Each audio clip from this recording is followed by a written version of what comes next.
Dr. Pomper, explain to me when somebody comes to you for potential treatment, they don't come to an office, you come to them. How does this consultation work, this program?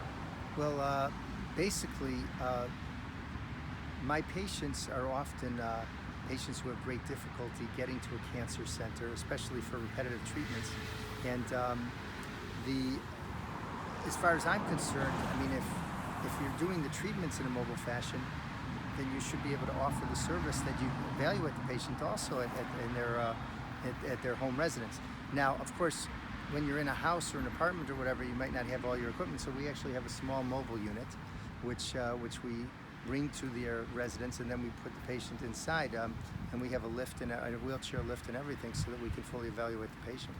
So you can do everything inside this van that you could do in your office? That's correct. I suspect this is, again, a big surprise to people to know that the service is available.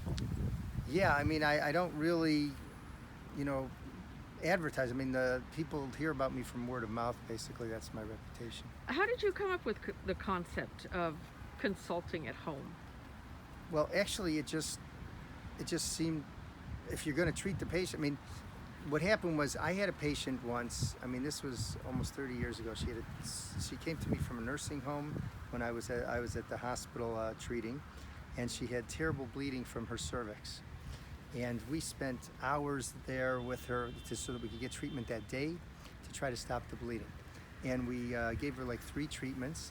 And then after 3 treatments, the nursing home said, well, the bleeding stopped. I said, yeah, but the tumor's still there. I mean, we really have to treat it. She says, oh, it's really hard. We can't do it.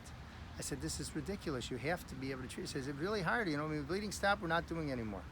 And I really got the idea then that, we have to figure out a way to treat patients in their own home residence, because a lot of these patients can't get there for the treatment. And so once I started doing that, I mean, it was like a no-brainer. I mean, how can you not offer the consultation service? Because otherwise a lot of the patients are not going to make it to you. So this is a godsend to a lot of people. I think so. This is sort of my mission. I figure this is my mission. I enjoy it. It's a lot of extra work and everything, but I really feel very good about it.